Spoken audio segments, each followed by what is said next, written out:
This room will soon be filled with laughter, tears, and joy. Stories of the road and the songs that made these 29 country music pioneers country music stars. Thank you for joining us for what I think you will agree is a piece of country music history. I think Johnny Russell said it best when he described the people about to assemble in this room as representatives of the golden age of country music. So settle back in an easy chair and imagine that these legends have just paid a visit to your living room. They're here to have fun and let you go behind the scenes and share the stories of their lives just as they lived them. Will the circle be unbroken by my Lord by and by? There's a letter on the way in the sky, Lord, in the sky, in the sky, Lord, in the sky.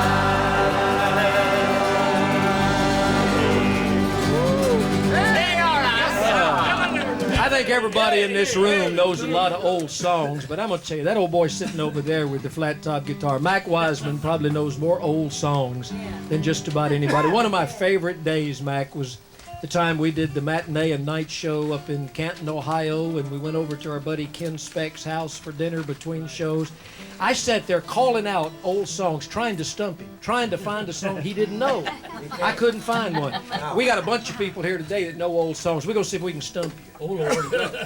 On old songs. You can sing them, too. Oh, yeah. I might need to I said it on today. Said it always in our house one day with Mac and Chet Atkins. Oh. And Chet knows a bunch of old songs. Yeah, he does, yeah. And sat there and listened to them sing them old songs. But then again, they're so old. Start off, do a little bit of the baggage coach ahead. All right. Whoa. I mean, we're going old. On a dark, stormy night, as the train rattled on, all the passengers had gone to bed, except one young man with a babe in his arms, who sat with a bowed down head. The innocent one began crying, as though his poor heart would break. Make that child stop its noise, one angry man said, for it's keeping all of us away. Too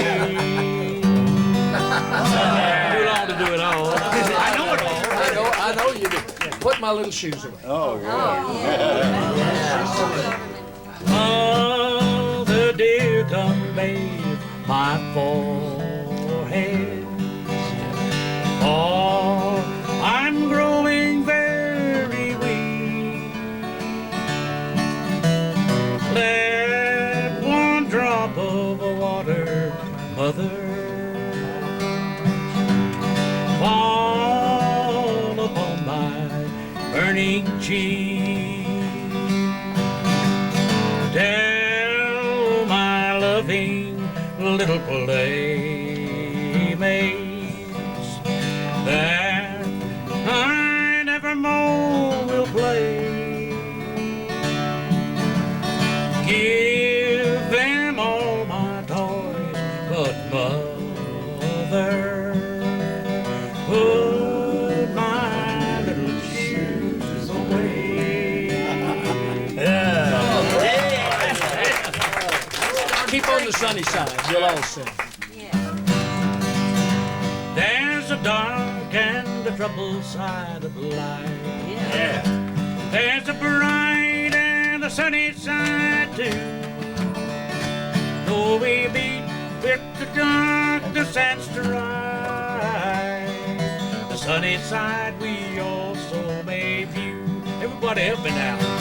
Oh, keep on the sunny side, always on the sunny side. Keep on the sunny side of life. It will help us every day. It will brighten all the way. If we'll keep on the sunny side of life.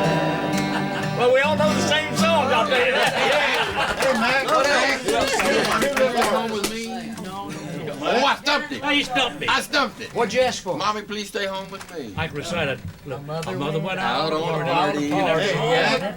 Two little more. Yeah. Eddie Arnold's early here. Down in the Willow Garden. Oh, gosh. Uh-oh. I had a dry spell there, boy. Stuck back. After all that bragging on him. That's right.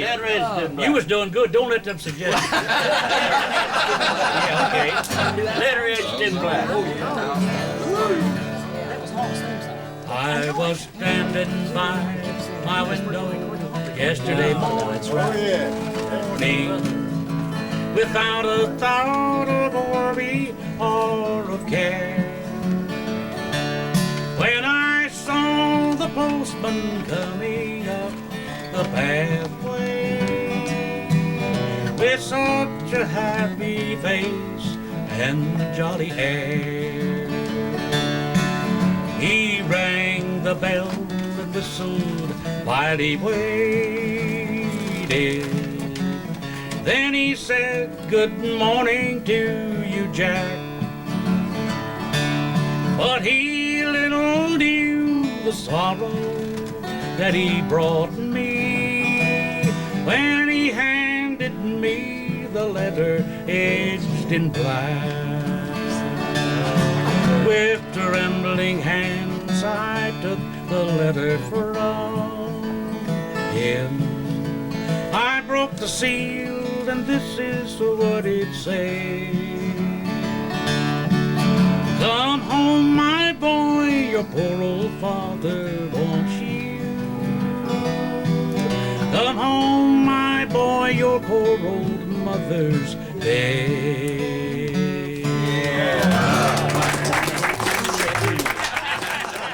That you heard on this great old song called "Born to Lose." What did you hear? Born to lose.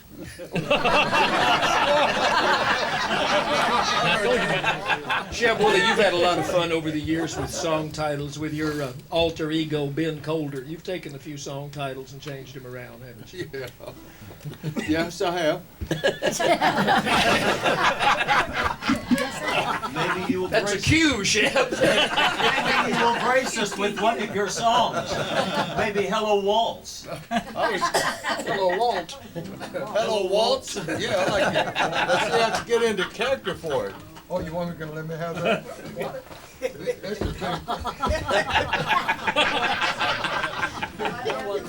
Yes, sir. Seen you act. The band gonna play?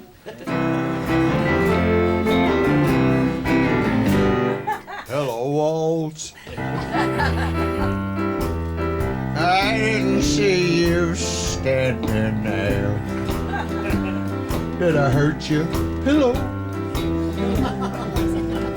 Boy, I sure did hit square. Now one of us is plastered, and I'll let you guess.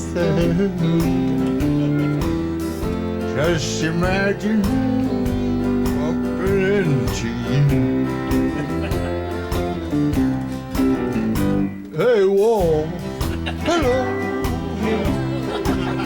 Why did you let them move the door and the ceiling? No. And you sweep the floor. Someone came while I was out and changed you all around. Or could it be I'm standing upside down? That chandelier, it's all lit up. It just took a swing at me. And someone put the bathtub the damn commode used to be. Hello, bedsheet. Hello. I think I better lay me down. You know I can't sleep.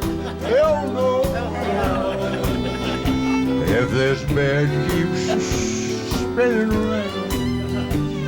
There's a picture on the headboard Yeah, I've seen them folks before. So good, I'm in the house next door.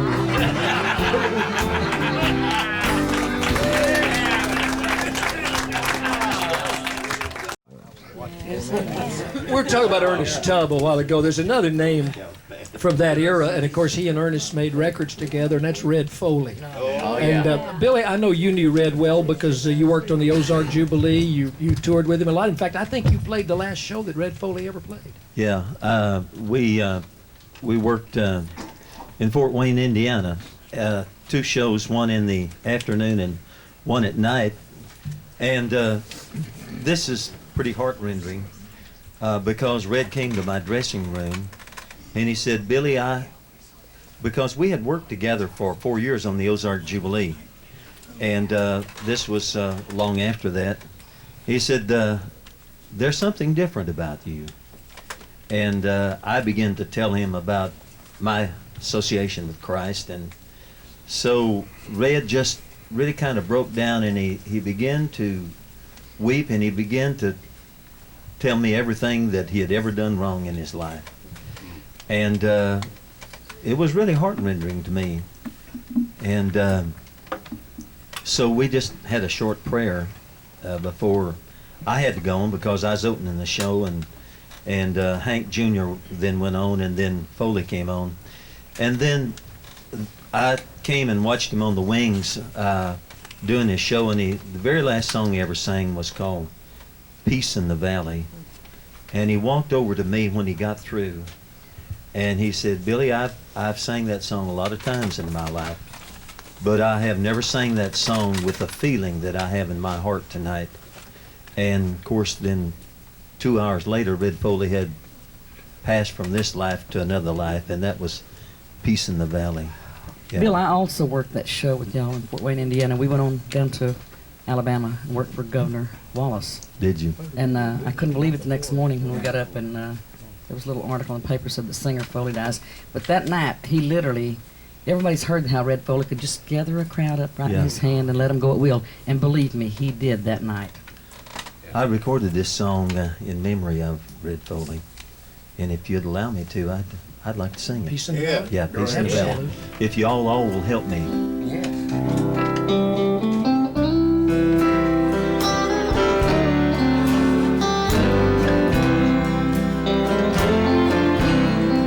Oh, well, I'm tired and so weary, but I must go along till the Lord comes and calls me away, where the moon is so bright and the Lamb is the light. I'll be changed from this creature that I am. There will be peace in the valley for me someday. There will be peace in the valley for me. Oh Lord, I pray there'll be no sadness, no sorrow, no trouble I see. There will be peace in the valley for me. Little guitar now. I'm really sure that Red Foley found peace in the valley too. Oh well, the band will be jingled, the wolf will be tamed, and the lion shall lay down by the land, and the peace of the wild will be led by a child. I'll be changed change from this creature that I am. There will be peace in the valley for me someday. There will be peace in the valley for me. Oh Lord, I pray there'll be no sadness, no sorrow, no trouble I see. There will be peace in the valley for me. There'll be no sadness, no sorrow, no trouble I see. There will be peace in the valley for me.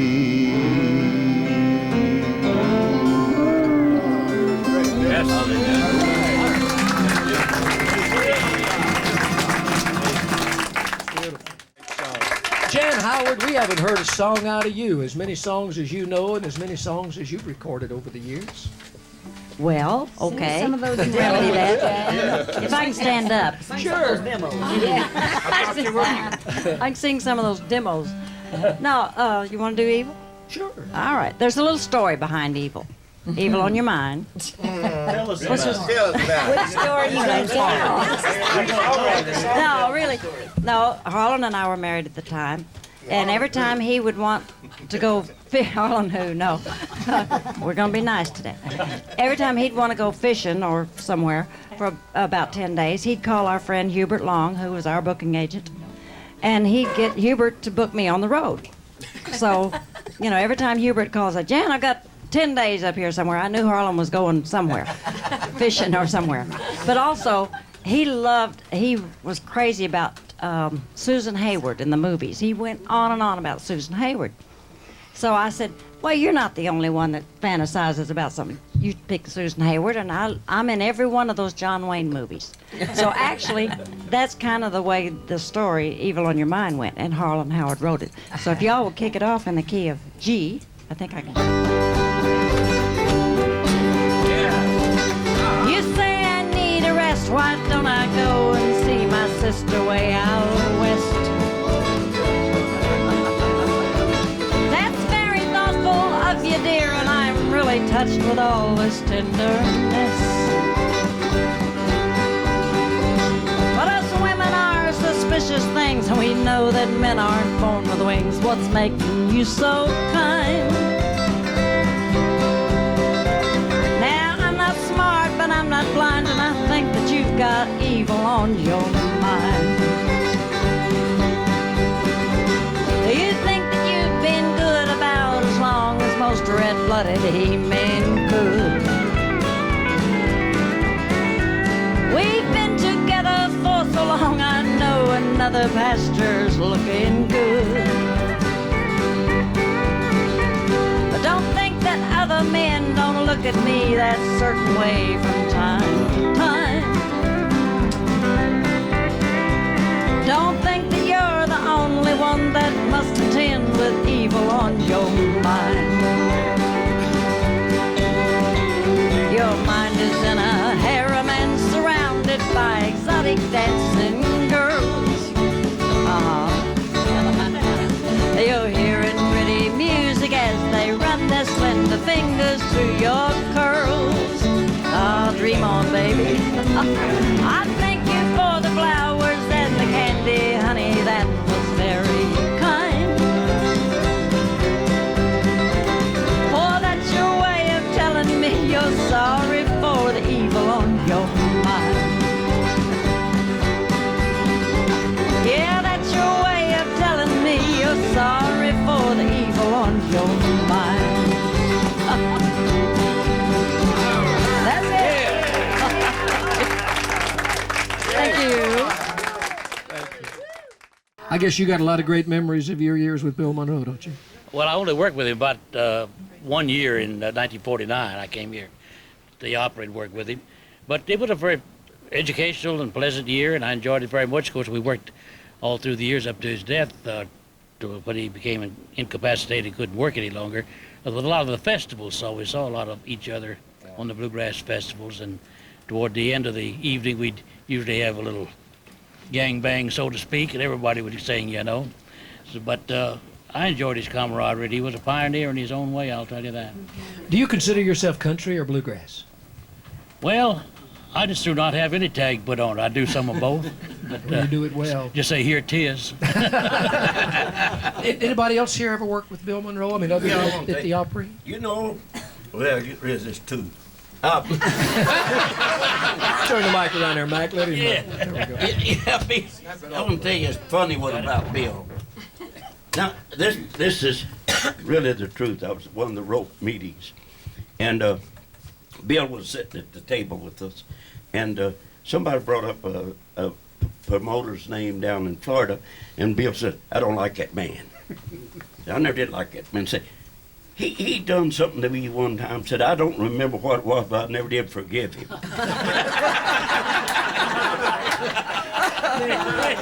I described him completely. We all lived in a trailer park over on Dickerson Road. Rainbow. A long time ago. Rainbow. No, it was Dickerson. Dickerson. Rainbow. That's right. On Dickerson Road, and Bill had horses back then. He invited me to ride with him one day, and I rode. Of course, I was drinking back them days. And we rode all day long, never stopped riding, and he never said a word all the way till we get back to the trailer camp. He got off and said, "Had a good time, boy." I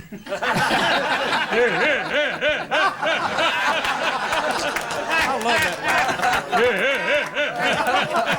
He was a man of few words, Jimmy. I need to grow a mic. Y'all on there, mic. Thank you. I had the pleasure the year after I moved from Louisiana here to the Grand Ole Opry of doing a tent tour all through Mississippi until the tent tornado came, blew the tent away. But anyhow, it was a great experience to me. Because I'd been working those knife and gun clubs in Louisiana and and a few shows. And skull arches. And then we did this tent show. And the Everlys were on the tour. And on the tour, the Everlys had Bye Bye Love to be released. And I had A Fallen Star to come out. And that's, at the time Jim Reeves' Four Walls came out. And I'll never forget those times because it was a great experience working with Bill. Later, Bill recorded 2 of my songs. But we traveled in this limo. And I rode, and Rufus and I rode with Bill. And we had the back seat with the 4 Pekingese dogs. Two Pekingese dogs. And you talk about dangerous, too. You have to be careful where you sit down because the dogs take a chunk out of you. It's a great experience. They eat you alive. Yeah, I got bit several times. We handed them crawfish every once in a while to keep them tame. But we got by. It was a great experience. Right after coming to the Grand Ole Opry to tour with Bill Monroe and to know what it was like and the tent shows and everything. And as I said, he recorded 2 of my songs later. So I've got great memories of Bill Monroe, and most of us do. Bill, I spent a little time around Miss Monroe. He looked like my father. And I told him that first time I ever met him. He must be a good-looking man. Yeah, yes, sir. He did. But Flatt and Scruggs, who worked with him when Mac, just before or after Mac worked with him, I guess everybody in the bluegrass business has one time worked with Bill. Oh, yeah. Paul Warren, for instance. And anyway, Flatt and Scruggs and Bill with the group were going up someplace in Kentucky to play. And Bill said, "Pull up this next house up here on the right. Stop over there. Stop and be there a minute." So they stopped, and Bill got out, and he walked across a walking bridge, across to this little house, and he knocked on the door. And this big, tall fella came out, and they went to Fifth City right there on the porch, just knocking each other around. Then all of a sudden, he turned around and got back in the car, and they went on. It was his brother, Charlie. Something would bother him on his mind, and he'd get all upset about that. But talking about Flatt and Scruggs, and one more. I asked Earl one time, and you know how sweet Earl is, just very quiet. I said, "Earl," in all seriousness, I said, "Earl, which hand is the most important when you're playing the banjo?" He thought a minute, he said, "Well, you pretty much have to have both of them. Bill, do you know how many bluegrass players it takes to screw in a light bulb? How many, Joe? It takes 7. 1 to screw it in and 6 to say Earl Scruggs didn't do it that way. Bill, I worked a couple times with Bill when Bessie was there. And those little Pekingese dogs would eat you alive. As long as you was looking at them, that's okay. But you turn around to leave the room, and man, they would attack you. And I told Bessie, I said, Bessie, the next time one of them boogers gets me, they're going to pick them up off the wall, because they were mean. And speaking of Bill, he did travel with this horse. One time they left Nashville, and he had the horse in the trailer, and they was driving about 40, 50 miles an hour, and they heard this cloppity clop, and they couldn't figure out what it was. Well, the bottom had come out of the trailer, and that horse was running, and he'd run for 40 miles trying to keep up with it. Bill Monroe, when I had open heart surgery, Bill Monroe was there. He came and he stayed with me until they took me down the hall, and then he walked as far as they let him go. And finally they said, Mr. Monroe, you can't go any further. And now I don't remember this because I was out, but they told me about it. He took my hand and he opened it up and he put a quarter in there. Yeah. And he closed my hand up and he said, now you bring that back to me, boy.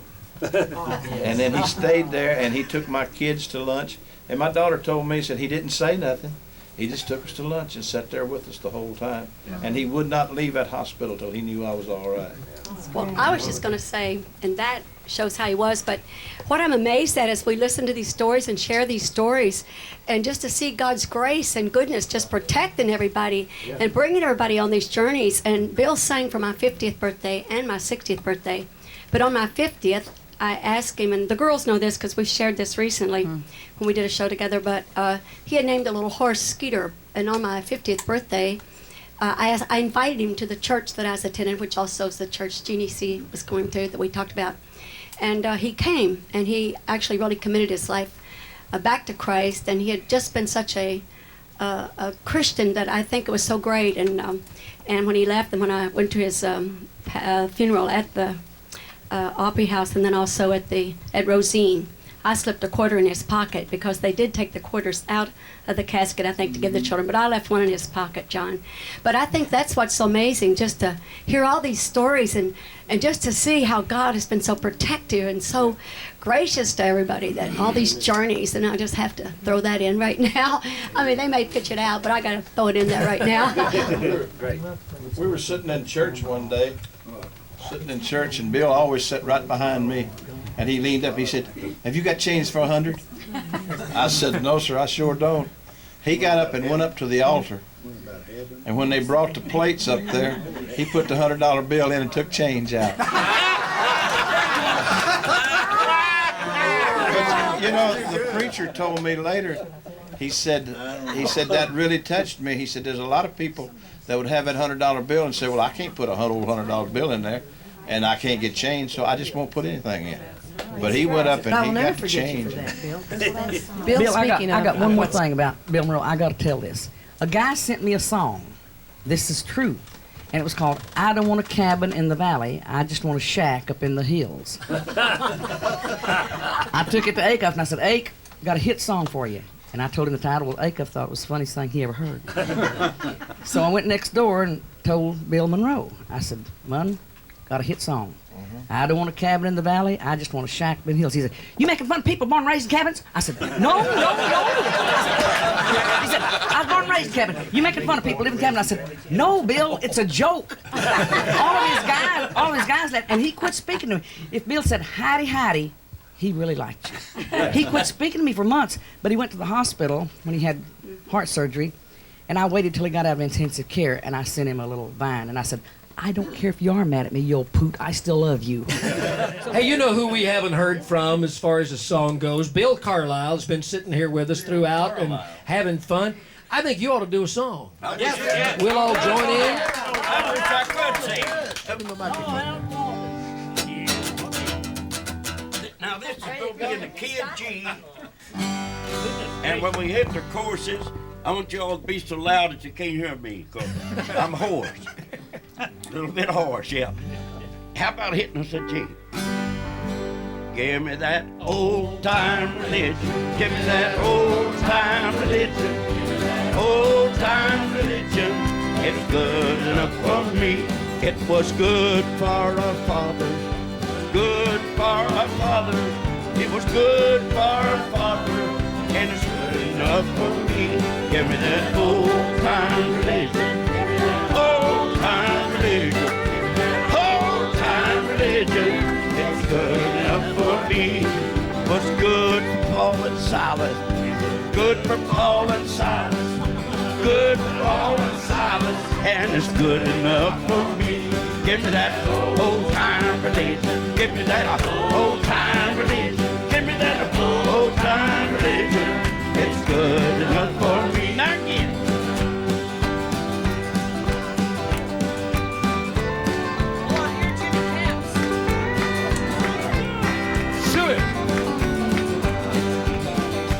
It was good for the Hebrew children. Good for the Hebrew children. Good for the Hebrew children. It's good enough for me. Old time religion. Old time religion. Don't give me that old time religion. It's good enough for me.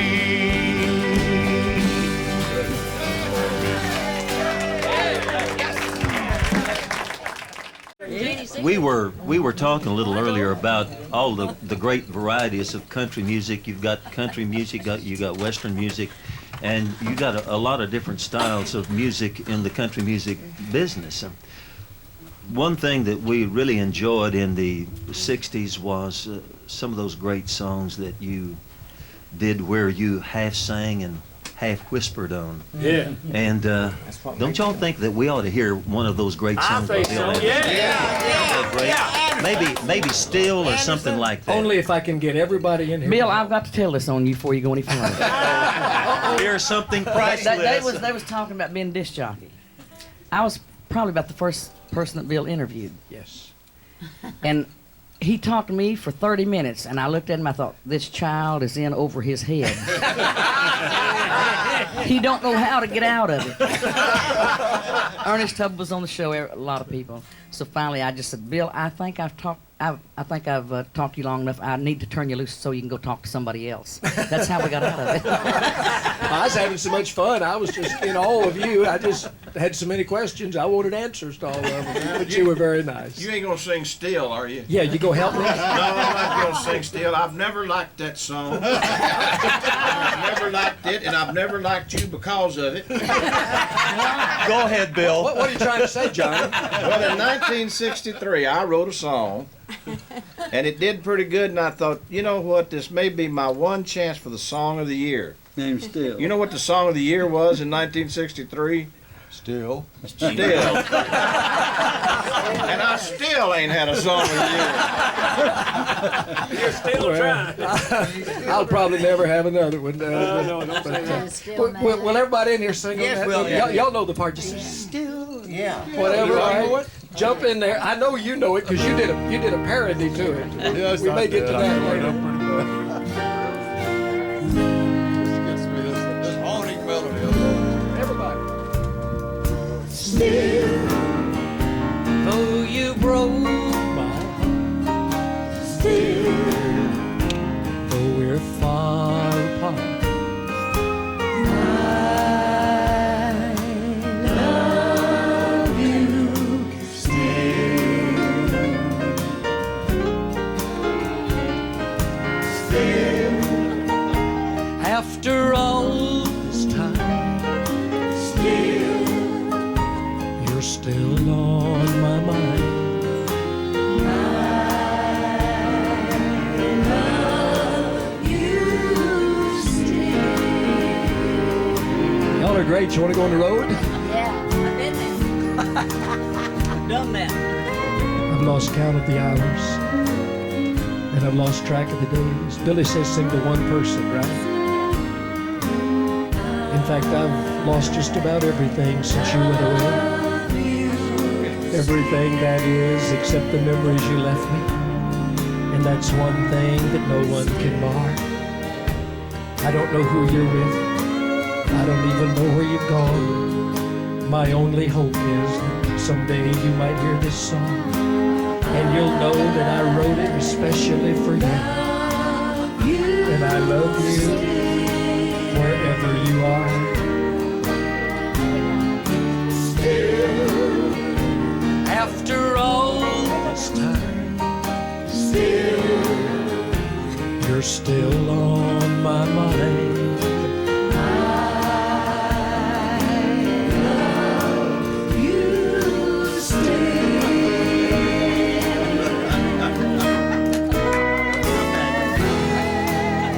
Flame in my heart is like a returning fire. Oh, I missed. I was coming to you. For every day it burns hotter, and every day it burns hotter. And I haven't been able to put out one little flicker, not even with all of these tears. My friends all think I'm crazy, and you're right. And maybe I am, but I'll carry this torch just as long as I can. For someday, you might just decide to come home. And I want you to know, I'm still here. Still, though you broke my heart. Still, though we're far apart.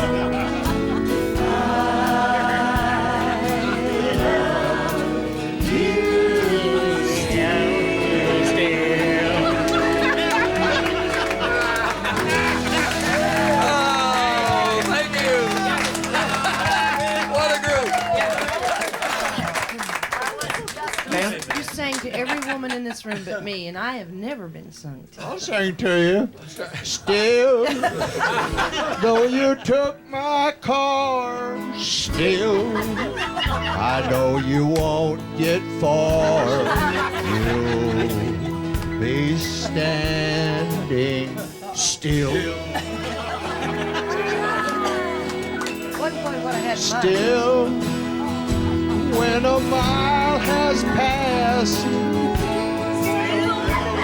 you'll run out of gas and you'll be sitting still.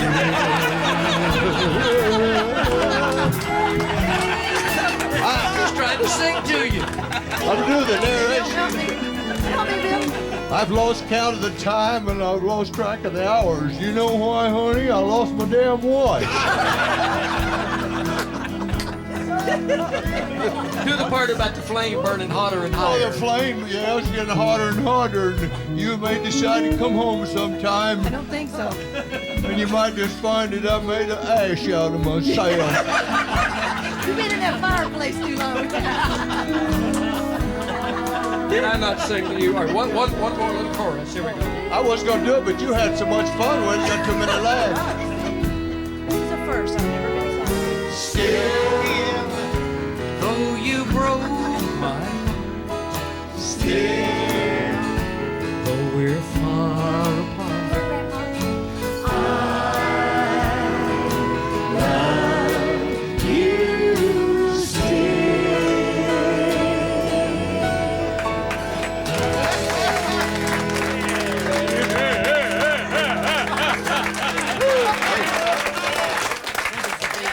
did a great job. To just be here among this group means an awful lot to me. But I got to thinking yesterday that we came up in a time, I don't care what they say about how successful country music is today, but we came up and we lived in the golden years of country music. I never got to meet Hank Williams, but most of y'all did, and a lot of you did. But knowing and working with Dickens and Kitty and Johnny and all of y'all that are here, but also Farron Young and Webb Pierce and Hank Snow and Roy Acuff and Minnie Pearl, there's never going to be people like that again. And that's not to put the young ones that are in it down. It's like Carl Smith said, you know, somebody told him, said, well, y'all had more fun than we do. And he said, well, y'all don't do nothing.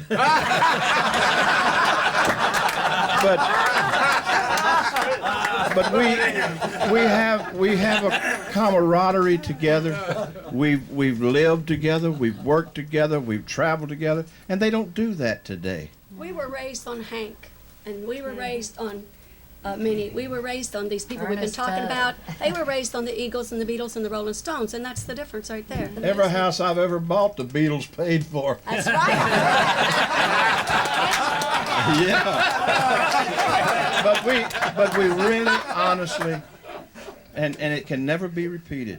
We lived in the greatest time that country music has ever known. Or will ever know. Or will ever know. Well, there was an awful lot of closeness in those cars, more than just physical closeness. I mean, You had to get traveled along. together. I mean, we'd go to a coliseum, and instead of everybody's being on their own bus, we'd be in one dressing room. Gene Shepard said, "Turn around, boys, I got to change clothes." And that brings you close together. We're all very fortunate to have been a part And of those that. of you that had buses, when there was people like me, you'd let me ride on your bus, and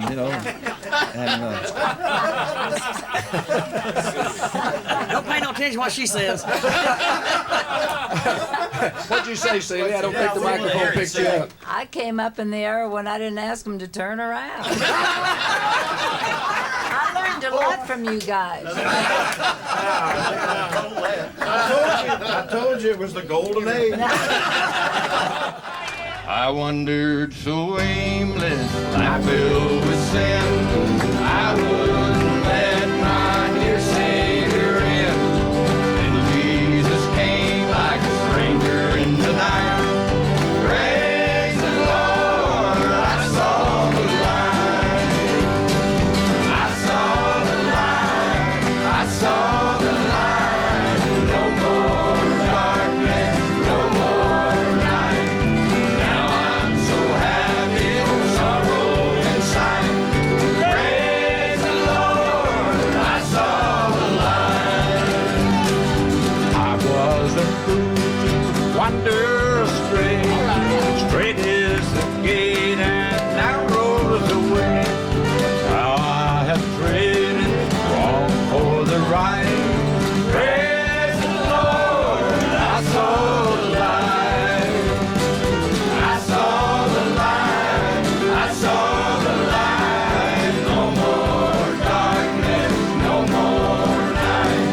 Now I'm so happy, no sorrow inside. Praise the Lord, I saw the light. Just like a blind